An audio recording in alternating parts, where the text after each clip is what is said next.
기도하겠습니다. 하나님 아버지 감사합니다. 주의 은혜로 하루를 살아갑니다.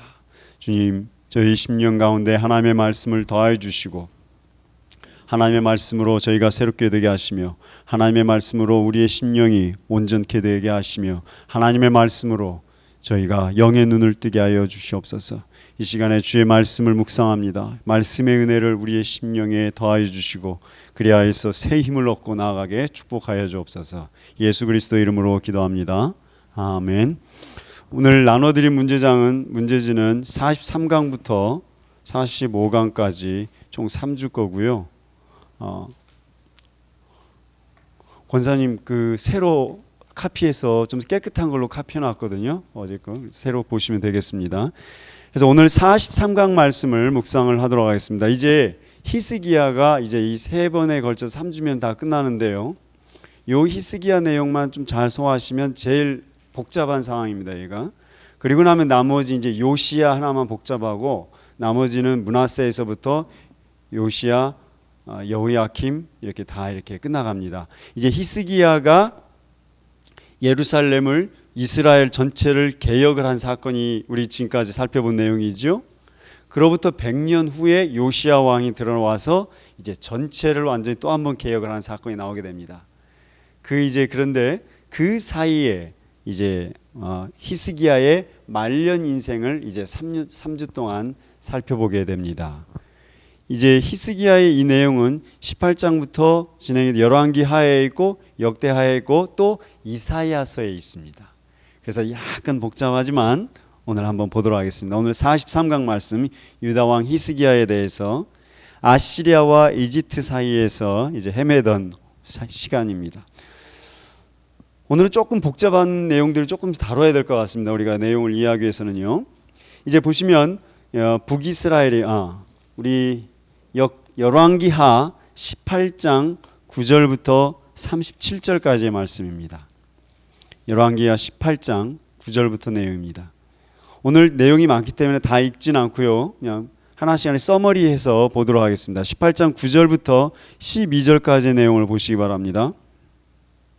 이 내용은 앞에 17장 북이스라엘이 호세아 왕 때 멸망하는 얘기입니다. 살므네셀 왕이 북이스라엘을 침략해서 멸망시켰다. 그 내용을 다시 한번 반복해서 내용을 정리하고 있습니다. 히스기야 왕 4년 때 이야기입니다. 그리고 나서 이제 북이스라엘이 멸망했고 그 다음 13절부터 열왕기하 18장 13절부터 이야기는 13절부터 16절까지는 히스기야 왕 14년 그로부터 10년 후죠. 10년 후에 아시리아의 사네립이 와서 침공한 사건을 얘기해 주고 있습니다. 그리고 나서 17절부터 37절까지는요. 마지막 뒷부분은 아시리아 왕이 두 번째로 침공을 해서 그 군대 장관 랍사게를 보내서 막 조롱하면서 히스기야 믿지 마라. 히스기야가 너를 믿으라고 하는데 믿지 마라. 그렇게 조롱하면서 회유하는 내용입니다. 그래서 요 열왕기하는 총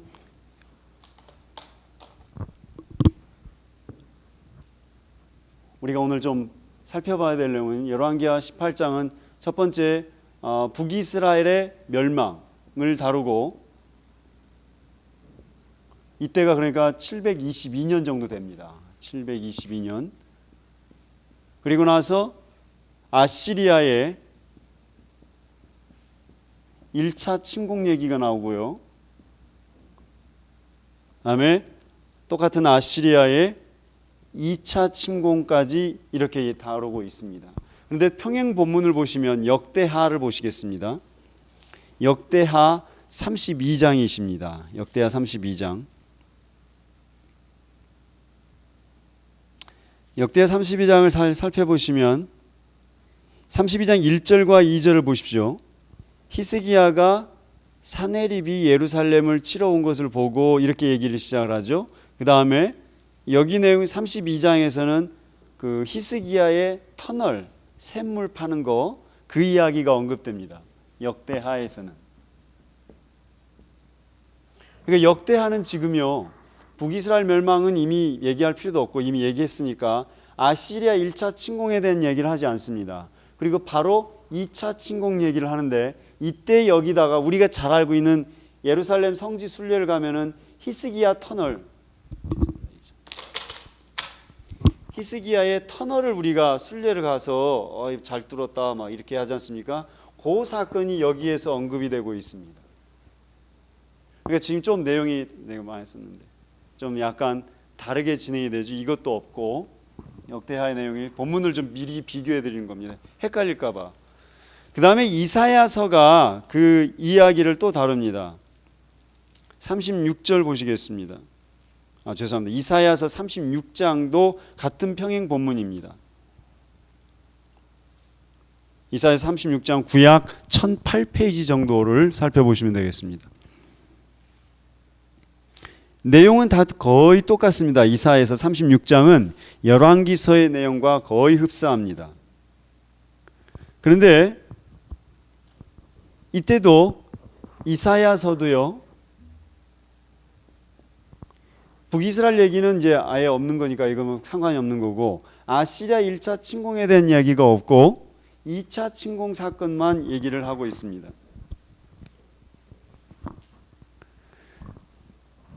그래서 다시 열왕기서로 돌아와 보시면요, 열왕기서 18장에 다시 돌아오셔서 보면, 그래서 이 열왕기서 18장 13절부터 16절까지 요 1차 침공에 관한 이야기가 오직 열왕기서에만 있는 것 때문에 요 내용을 나중에 두 개, 사네립이라는 사람 왕이 두 번을 침공한 게 아니라 한 번만 침공을 했는데 이 내용이 가감되어서 집어 들어갔다. 그래서 요 내용이 사실 굉장히 논란이 많은 내용이라는 것을 그냥 한번 간단히 얘기를 해드린 겁니다. 이 내용이 열왕기서 18장에서는 이게 두 번이냐 한 번이냐로 내용이 굉장히 중요하게 갈라지는 면이 있다. 이렇게 보시면 됩니다. 나머지 거에서는 이런 내용이 없거든요. 그래서 요 내용이 여기만 나오기 때문에 조심해서 보시면 된다. 이런 얘기를 하고 있습니다. 그래서 미리 한번 이 내용을 말씀을 드리고 지나가도록 하겠습니다. 그래서 1번 문제 보시면 열왕기하 18장 9절입니다. 열왕기하 18장 9절부터 12절의 내용입니다. 히스기야 왕 제4년, 곧 이스라엘의 왕 누구예요? 호세아 7년이죠.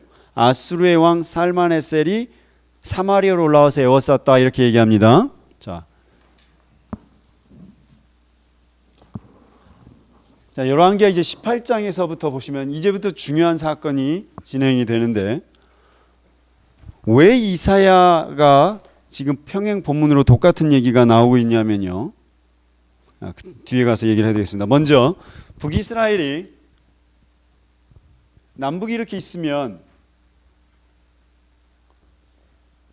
이게 팔레스타인 지형이지 않습니까? 여기가 돼지 족발이 이렇게 있고요. 북이스라엘이 이 당시 지금 우리가 지금 열왕기하 18장의 사건 시대는요, 열왕기하 18장 시대는 이때가 호세아였습니다. 호세아 왕, 마지막 왕이 호세아였죠. 기억나시는 것처럼. 그리고 이 남쪽에는 누구였냐면 히스기야 왕이지 않습니까? 그런데 이 호세아를, 북이스라엘을 아시리아 제국이, 아시리아가 점령을 해들어간데, 이때 왕이 지금 얘기하는 게 지금 누구라고 얘기합니까? 살므네셀이라고 얘기합니다.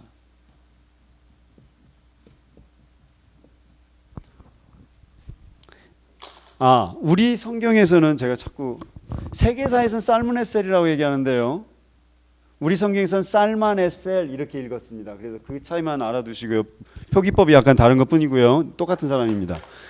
자, 보시면 여기 보시면 지금 여기가 팔레스타인 지형이고요. 보시면 여기 북이스라엘이 여기고 여기 북이스라엘이고 남유다가 여기 해당이 됩니다. 그래서 호세 왕 시절이고 히스기야 왕 시절인데, 아시리아가 지금 이 지도상에서도 보시면 아시리아가 굉장히 급속도로 크게 팽창한 모습 보이시죠? 아시리아가 팽창을 해서 내려와서 결국은 북이스라엘을 722년에 멸망시킨 사건이 호세아 왕입니다. 이때가. 그러면서 밑에 히스기야 왕이 있는 거고, 그러면 북이스라엘이 멸망했다는 얘기는 결국 무엇을 상징합니까? 북이스라엘이 멸망했다. 북이스라엘이 멸망했으면 아시리아의 영토가 이제서부터는요, 북이스라엘이 없어지면서 아시리아가 어떤 정책을 썼습니까? 이건 이스라엘 역사가 아니라 성경이기 때문에 알아두셔야 됩니다. 아시리아는 정복을 하면 어떻게 한다고 그랬습니까? 다 이주시켜 버렸습니다. 이건 꼭 아셔야 돼요. 아시리아는 정복을 하면 다 그곳의 사람들을 다 어떻게 한다고요? 이주시켜 버리니까 다 빼내고 이쪽에 있었던 사람들을 다 옮겨다가 놓고 어떻게 했냐면 구역별로 이렇게 나눴습니다. 이렇게 해놓고 다 이렇게 구획 정리를 한 다음에 여기다가 사람들 다 집어넣은 거예요. 그러니까 그렇게 되면 이 지역 자체가, 북이스라엘 자체가 어떻게 됐습니까? 남유다가 볼 때는 유대 민족이 아닌 거예요. 유대 민족이 아무리 그 안에 뭐 좀 남아있는 사람이 있었다 하더라도 다 섞이면서 없어져 버린 거예요. 그래서 유대인들이 이 역사적인 상황이 있었기 때문에 유대인들이 뭘 강조했습니까? 민족 내 결혼, 이걸 강조한 겁니다. 좀 이따 나중에 보시게 될 거예요. 느헤미야, 에스라에 가서 그 얘기 나옵니다. 이민족하고 이방 여자하고 결혼한 사람들 다 쫓아내라, 이렇게 되는 거예요. 그것을 유대민족이 고리타분하고 지들밖에 모르는 놈들이라고 이렇게 접근하시면 안 돼요.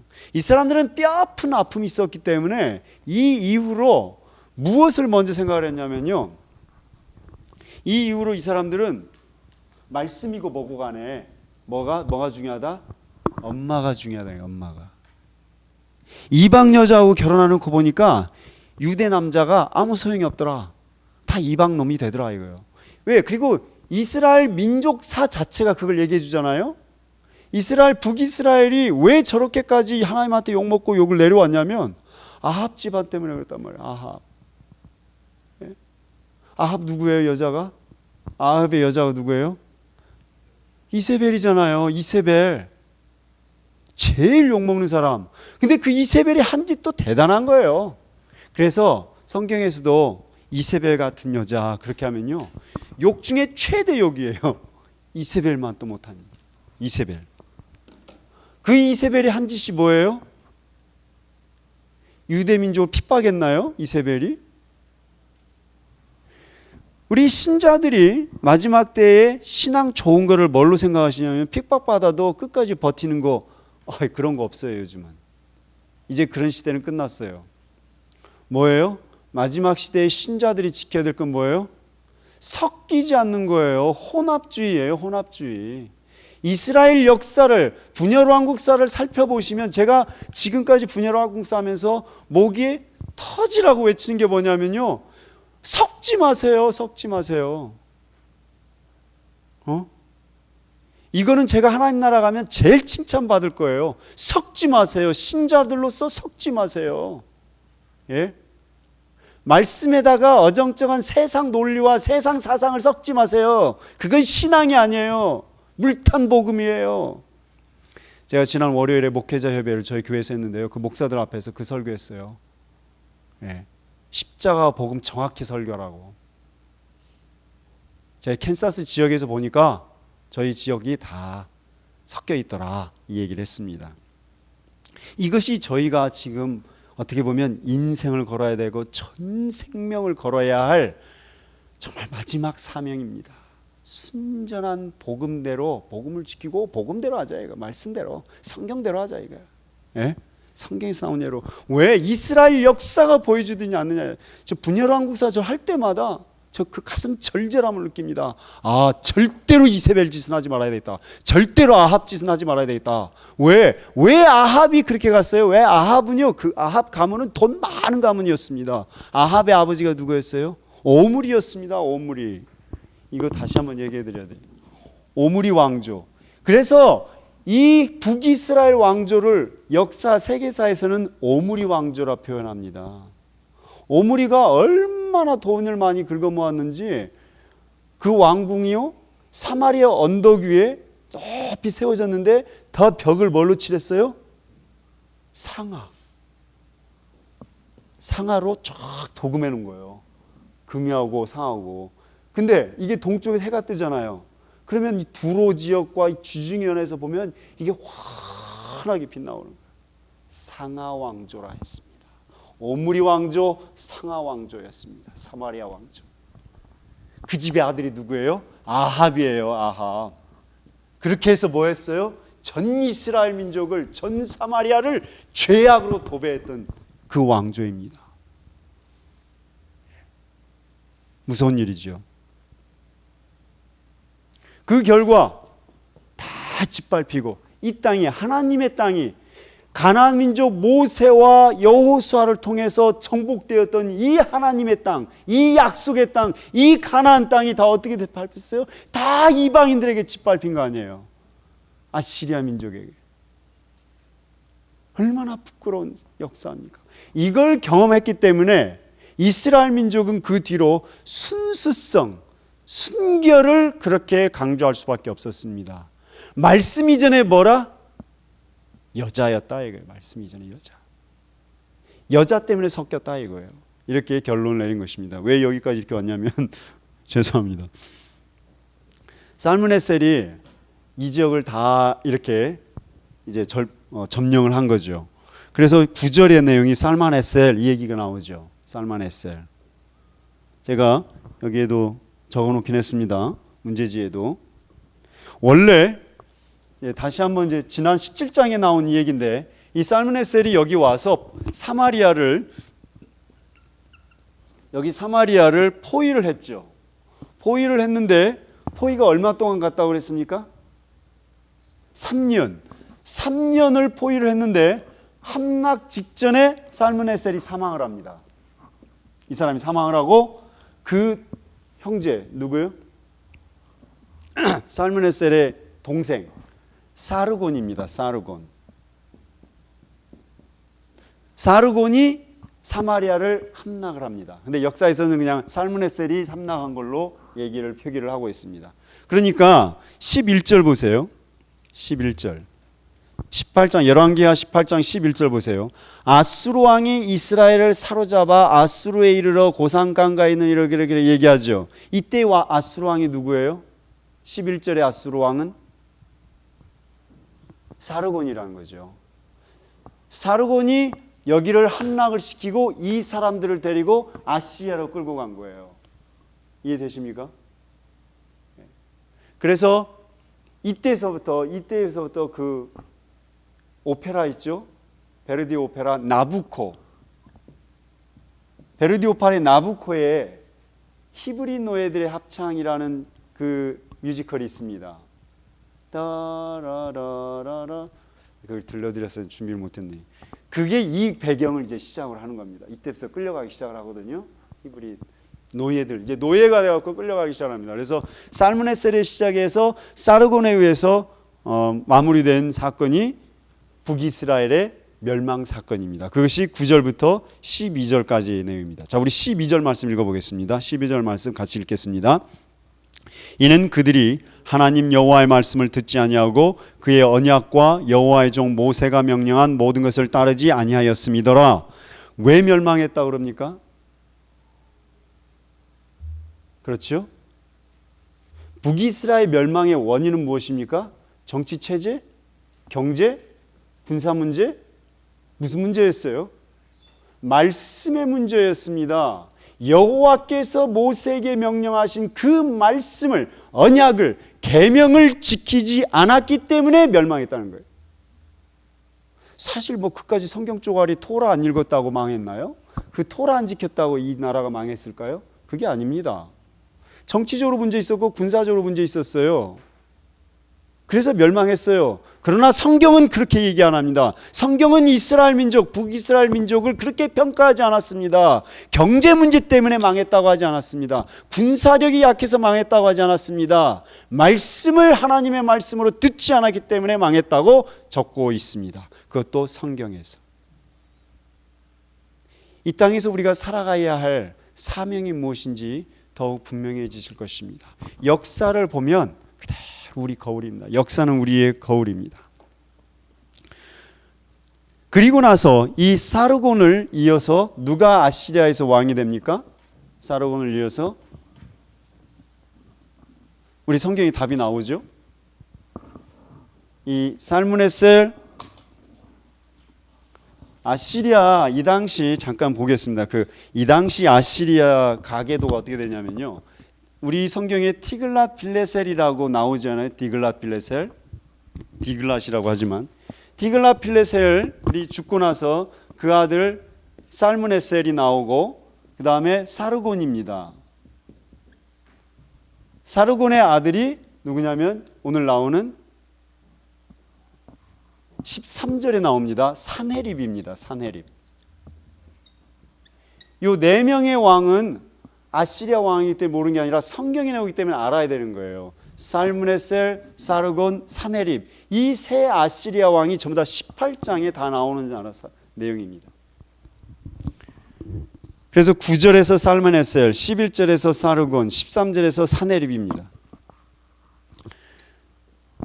그래서 이 사네립이 올라와서 유다를 친 거죠.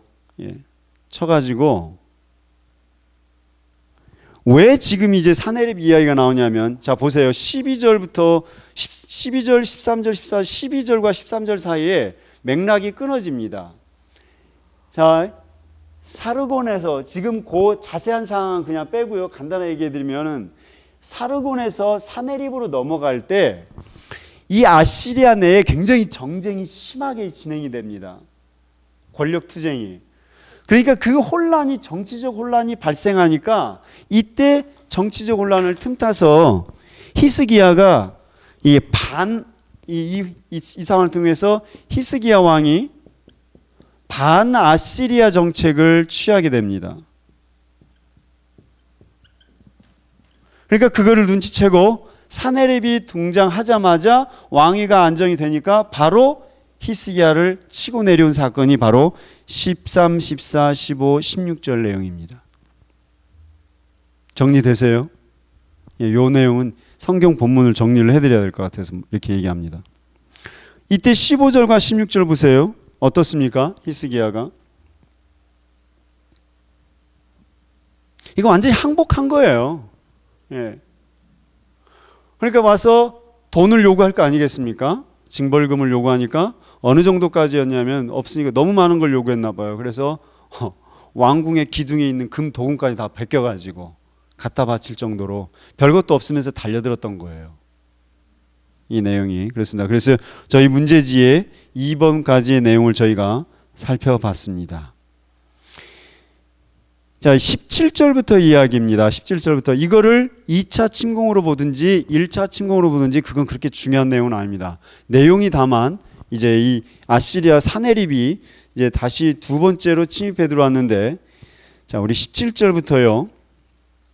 문제가 어디 있냐면 요 내용 중에서 이제 사네립이 중간에 내려와서 보시면 저희 지도를 잠깐 보시겠습니다. 이 지도상에서 보시면 잘 정확하게 안 보이실지 모르겠는데 이 아시리아가 니느웨에서 이렇게 내려와 가지고 침공해 이렇게 길이 여기 이렇게밖에 올 수 없어요. 이렇게 이쪽으로는 길들이 없습니다. 그래서 무역로도 이렇게 되어 있습니다. 이렇게 침공해 들어왔는데 여기 보시면 이게 알레포가 보이시죠? 그 다음에 이쪽에 보시면은 우리 잘 보이는데 림나 이 지역이 여기 있습니다. 그래서 이 사람들이 여기까지 사네립이 내려온 다음에 여기에서 자기 군대 장관을 여기까지 내려보낸 거죠. 그래서 그 군대 장관이 누굽니까? 랍사게죠. 랍사게. 17절 보시겠습니다. 그래서 랍사게가 예루살렘에 와가지고서 그 변방에서 19절 같이 보시겠습니다.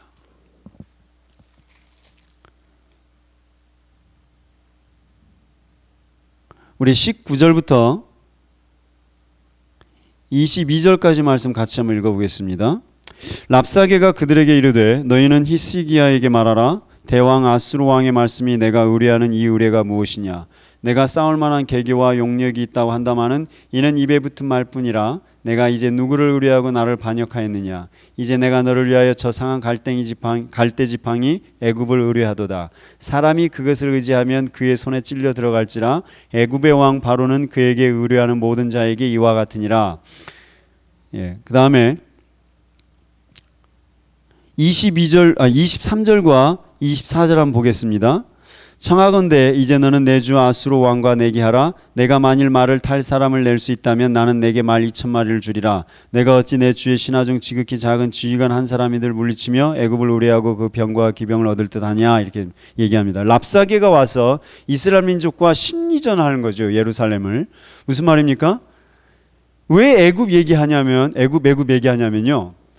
이제 여기 아시리아가 정권 교체가 이루어지는 혼란한 틈이 생겼지 않습니까? 그 틈을 타서 그 상황 속에서 여기 보면 이집트가 보시면 여기 보면 이집트가 여기가 지대가 높아요. 그래서 나일강이 유일하게 남에서 북으로 흐르는 강이지 않습니까? 그러니까 여기가 델타 나일강 삼각지구가 성경도에 있는 거고 여기가 북쪽이고 북왕조고 여기가 남왕조입니다. 이집트는 상당히 몇천 년의 기간 동안 북왕조와 남왕조가 갈라져서 계속 이렇게 싸우고 있었던 상황입니다. 근데 잘 보시면 지금 오늘날 이집트 사람들 하면 어디 중동 사람 같지 않습니까? 그러나 실제로 고대 근동 이집트는요, 이 지역, 이 밑에 지역이 어디입니까? 이디오피아, 수단, 아프리카 사람들입니다. 그러니까 그 흑인들과 중동 사회가 섞여 있었던 왕조가 이집트입니다. 오늘날 우리가 알고 있는 이집트입니다. 그런데 이때 사네립이 정복 그 왕위에 오르던 이 시기에 이집트에서는요, 티르가하 우리 19장 보세요. 19장 9절 보세요. 이제 다음 주에 얘기 드리겠지만 구스왕 디르하가라고 하잖아요. 구스왕 디르하가 티르하카라고 하거든요. 세계사에서는 티르하카. 구스는 또 어디예요? 구스는 이디오피아. 여기가 구스입니다. 여기가 구스. 그래서 실제 고대 지도에서 보면 여기를 구스라고 표시를 합니다. 이 구스왕, 즉 에디오피아 왕, 흑인 왕이죠. 그 왕이 남북을 통일을 합니다. 그러면서 25왕조를 만들어냅니다. 구스왕 티르하카가. 이집트는 숫자로 왕조가 나오거든요.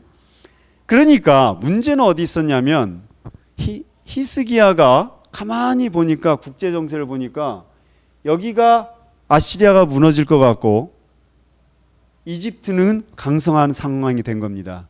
그러니까 이 틈을 타서 히스기야가 이집트를 원조를 삼아서 아시리아를 반발하기 시작한 겁니다.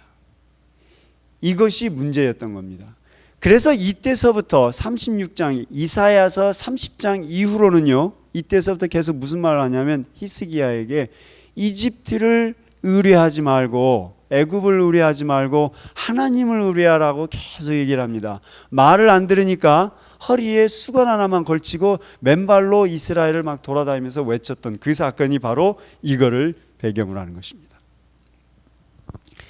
왜 이렇게 됐냐면 히스기야가 가만히 지내놓고 보니까 이제 뭐 좀 얻은 것 같고 하니까 이때서부터 하나님과 멀어지기 시작을 합니다. 그러면서 자기가 판단한 국제 정세를 보고서 이렇게 이제 달려들기 시작한 겁니다. 웬걸 아시리아가 밀고 내려온 사건이 이겁니다. 그러면서 하는 말이 야 도대체 너네 중에서 말 탈 수 있는 기병 다룰 수 있는 장관이 있으면 한 사람이라도 내보내봐. 내가 말 2,000마리 줄게. 계속 이렇게 조롱을 하는 내용이 지금 이제 18장 후반부의 랍사게의 이야기입니다. 그래서 자 26절 한번 읽어보겠습니다. 26절 hil기야의 아들 엘리야킴과 셈나와 요아가 랍사게에게 이르되 우리가 알아듣겠사오니 청하건대 아람말로 당신의 종들에게 말씀하시고 성 위에 있는 백성이 듣는 데서 유다말로 우리에게 말씀하지 마옵소서 이렇게 얘기합니다. 그러자 랍사게가 27절에 이렇게 대답합니다.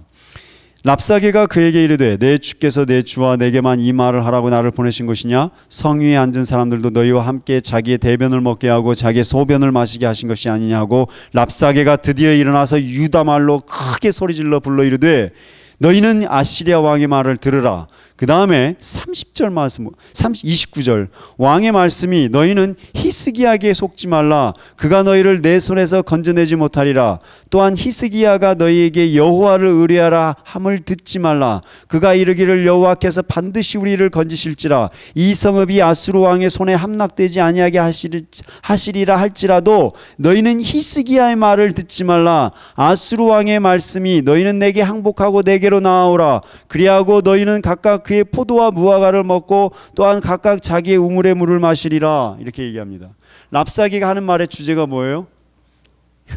웃기고 있네. 히스기야 말 듣지 마. 히스기야한테 속지 마. 히스기야가 여호와를 의뢰하라고 말을 해도 그 말에 속지 마. 아시리아 왕 사네립 말을 들어. 이 소리 하는 거예요. 그러면서 하는 얘기가 뭐냐면요. 자, 33절, 18장 33절 내용을 같이 읽어보겠습니다. 13장 33절 민족의 신들 중에 어느 한 신이 그의 땅을 아수르 왕의 손에서 건진 자가 있느냐 이렇게 얘기하죠. 35절 민족의 모든 신들 중에 누가 그의 땅을 내 손에서 건졌기에 여호와가 예루살렘을 내 손에서 건지겠느냐 하셨느냐. 여기서 내 손은 누구예요? 아시리아 왕이 하는 말이니까 누가 내 손에서 건지겠느냐. 여호와? 웃기지 마라. 여호와가 어떻게 내 손에서 너희를 구하겠느냐 이렇게 얘기하는 거예요. 이걸 랍사게가 하는 거거든요. 이 당시에 아시리아는 이 지역은 무슨 말을 썼냐면 아람 말을 썼습니다. 오늘날로 하면 영어입니다. 영어. 예. 히브리어가 오늘날 히브리어 정방어 예를 들면 히브리어가 이렇게 생겼거든요. 이게 첫 번째 알레프고요. 이게 뭐 탑 이런 말이거든요. 뭐 bet 이렇게 정사각형 글자를 지금 히브리 사람들이 갖고 있는데 원래는 히브리 사람들의 글자가 어떤 식이었냐면 그 유다 스펠링 자체는 이 알레프가 예를 들면 이런 식이었어요. 이런 식 무슨 새 모양 같이. 이런 식으로 막 오늘날 그 아랍 말 있죠. 에라빅 형태였어요 원래. 그런데 히브리 사람들이 이 아람어를 받아들이면서 그러니까 오늘날 중동입니다. 이라크, 이란, 시리아 쪽입니다. 그 사람들이 서구 사람들에 의해서 문명이 저급한 걸로 몰아갔지만 원래 그 사람들이 이 지역의 문명이 최고 문명이었습니다. 이들이 아람어를 썼던 거예요. 그 문자를 받아들이면서 이 사람들이 오늘날 히브리어를 발달시켰지만 그 당시 아람어를 쓰고 있었고 랍사게가 처음에 와서 협상할 때는 아람어로 협상 대표하고 얘기를 했습니다.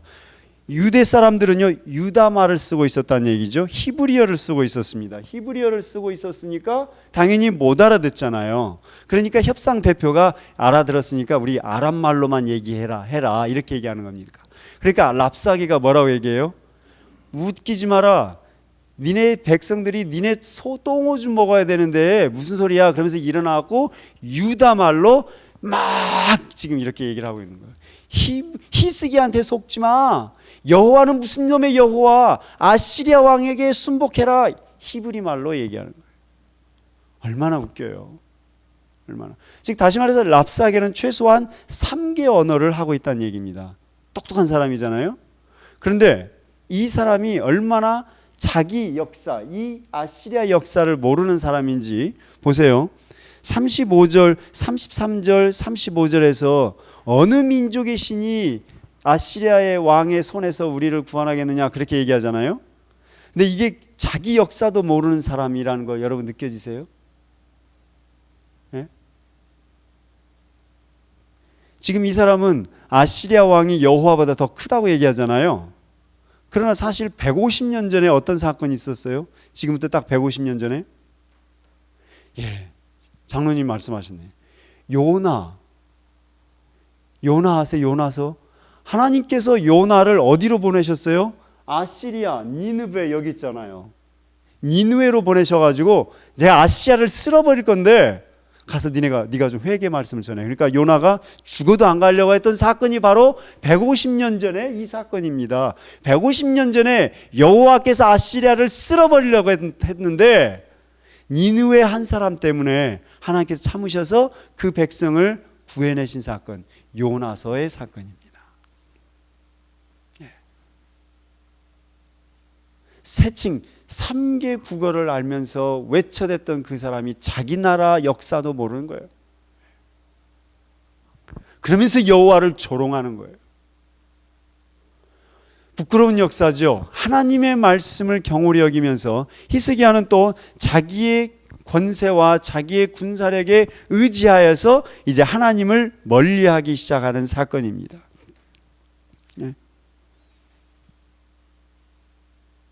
제가 그냥 4번 문제까지 다 얘기했네요. 어떻게 얘기하다 보니까 우리 36절과 37절 말씀 우리 같이 읽어보도록 하겠습니다. 같이 읽습니다. 그러나 백성이 잠잠하고 한마디도 그에게 대답하지 아니하니 이는 왕이 명령하여 대답하지 말라 하였음이라. 이에 힐기야의 아들로서 왕국 내의 책임자인 엘리야킴과 서기관 셈나와 아삽의 아들 사관 요아가 옷을 찢고 히스기야에게 나아가서 랍사게의 말을 전하니라. 오늘 우리가 이 본문을 통해서 우리의 영적인 삶에 적용해 봐야 합니다. 지금 랍사게가 이스라엘 백성에게 와서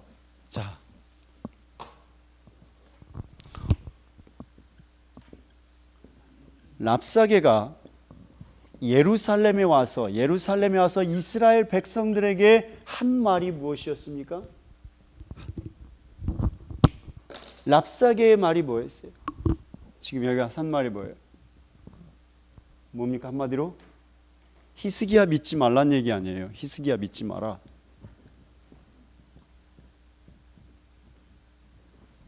어떠세요? 이걸 우리의 영적인 삶에 그대로 적용하면 이게 그대로 사탄의 역할입니다. 사탄이 와서 그 공동체에 사는 거냐면 제일 먼저 하는 건 뭡니까? 리더십을 흔드는 겁니다. 히스기야를 믿지 마라 이거예요. 히스기야를. 지금 랍사게는 전쟁사에서 그 미국에서도 제가 지난번에 그 레븐월스에 있는 미군 군부대에 가보니까 거기 서점에서 그걸 팔고 있더라고요. 손자병법. 그걸 영어로 번역해서 손자병법. 최고의 전쟁서가 손자병법입니다. 근데 그 손자병법에서 가장 최고의 전쟁 기법으로 전쟁 전략으로 치고 있는 병법이 뭐냐면요. 뭡니까 장로님? 혹시 기억나세요? 피 안 흘리고 전쟁에서 이기는 거예요. 어떤 방법입니까? 심리전입니다. 심리전.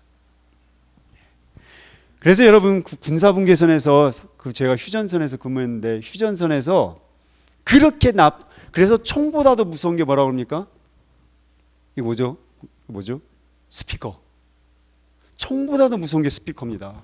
그래서 전쟁 나가기 전에 앞에다가 대심리전 부대를 배치하는 것입니다. 전략전으로. 근데 성경에 나오는 거예요. 그거.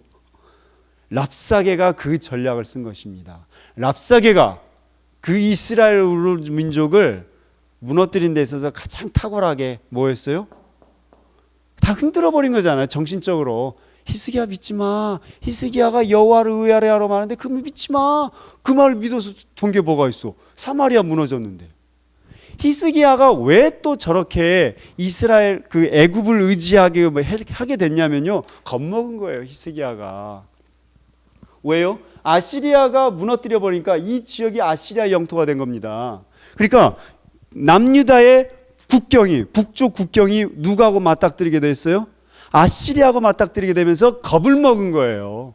자기를 지금까지 인도해 오신 15년간 인도해 오신 그 하나님을 저버린 거예요. 겁먹으면 지는 거예요. 그게 사탄의 전략인 거예요. 그걸 딱 노리고 랍사게가 딱 와서 히스기야 이제 이스라엘 민족을 그렇게 접근한 거예요. 겁먹게 만드는 거예요. 믿지 마. 히스기야한테 속지 마. 히스기야 믿어서 어떻게 됐는데 북이스라엘 망했잖아. 그러니 어떻게 하라고? 우리 아시리아 왕 사네립을 믿어. 그러면 어떻게 한다고요? 여기서 속으시면 안 돼요. 그가 한 말이 뭐냐면은 32절 보세요. 32절. 너네들이 아시리아 왕 사네립에 순종하면 항복하면 어떻게 해주겠다고요? 우리 본토에 있는 그 비옥한 땅에 있는 곡식과 포도주, 그 떡과 포도원 있는 지방이다 이거야. 여기로 데려가서 너희들 잘 먹고 잘 살게 해줄게. 정말 이랬어요? 데려가서 이렇게 했어요? 노예 삼았어요. 얼마나 저는 들어맞습니까? 이 리더를 의심하게 만드는 거예요. 지도자를 의심하면 끝이에요. 보나마나. 그럼 끝난 거예요. 이스라엘 백성의 심정에 무엇을 집어넣었어요? 두려움. 여러분 두려우세요? 걱정되세요? 그러면 말씀에서 떠났다는 증거예요. 하나님이 죽었어요? 하나님이 사내립보다 적으세요? 랍사게가 그걸 이용한 것입니다. 비옥한 땅으로 너희를 인도에 데려가 줄게. 그래놓고 뭐 했어요? 그들을 노예 삼았어요. 자, 영적으로 보이지 않는 영의 세계에서도 마찬가지입니다. 사탄이 신자들을 무너뜨리는 방법이 뭐예요? 죽음, 두려움, 망할 것 같은 두려움, 그걸 심습니다. 그래놓고 그 사탄의 두려움에 굴복하면 어떻게 돼요? 다 노예가 되는 거예요. 두려움의 노예가 되는 거예요. 계속 사탄이 사람들을 사로잡는 가장 좋은 첫 번째 방법이 뭐입니까? 그래서 죄입니다. 죄. 그래서 죄를 놓고 즐기게 만드는 거예요. 물질을 주고 풍요. 잘 먹고 잘 살게 해줄게. 그렇게 해서 죄의 노예, 물질의 노예가 되게 하는 것입니다. 절대로 사탄은 자기가 약속한 대로 하지 않습니다. 속입니다. 우리가 랍사게를 보면서 영적 전쟁을 우리가 하고 있음을 다시 봐야 할 때가 와 있습니다. 히스기야가 하나님의 말씀을 떠나면서 눈에 보이는 현실이 더 보였던 겁니다. 하나님의 말씀을 떠나니까 눈에 보이는 현실, 이집트가 더 강해 보이고 아시리아는 무너져가는 엉뚱한 생각을 하기 시작한 겁니다. 그러니까 이사야 선지자가 나머지 30장을 할애하면서 믿으라 돌아와라 그렇게 외쳤던 것을 보게 됩니다. 오늘 우리가 생각해야 될 것은요, 결코 하나님 말씀을 떠나선 우리가 온전히 설 수 없다는 거, 그거를 기억해 주시면 되겠습니다. 오늘은 19장까지 연결해서 하기는 어렵고요, 여기까지 하지만 이 내용이 19장에 가서 이제 다시 연결이 되므로 꼭 오늘 내용을 기억하시고 다음 19장 오실 때 19장을 꼭 보고 오시면 좋겠습니다. 네. 백성들이 36절과 37절에 보시면요, 랍사게의 말을 듣고 뭐라고 얘기했습니까? 한마디도 반응을 안 했습니다. 우리가 사탄의 공격에 마음을 주시면 안 돼요. 상황이 이러한데 어쩌냐, 절대 합리적이다 거기에 넘어가시면 안 됩니다. 이스라엘 백성은 그래도 뭐라고 했습니까? 왕의 말을 듣고 한마디도 반응하지 않았다 그랬습니다. 죄는요, 처음 한 번에 반응하면 그대로 끌려 들어가는 것입니다. 반응하지 마십시오. 사탄의 유혹에 반응하지 마시고 사탄이 우리 속에 심는 두려움, 불안에 반응하지 않으시면 됩니다. 그리고 하나님의 말씀을 붙드시기 바랍니다. 하나님은 크십니다. 하나님은 전능하십니다. 하나님은 전 우주를 창조하셨습니다. 하나님은 오늘도 내 삶을 지켜보시고 눈동자와 같이 우리를 지키고 계십니다. 그 하나님을 믿으시고 승리하시기를 바랍니다. 기도하겠습니다.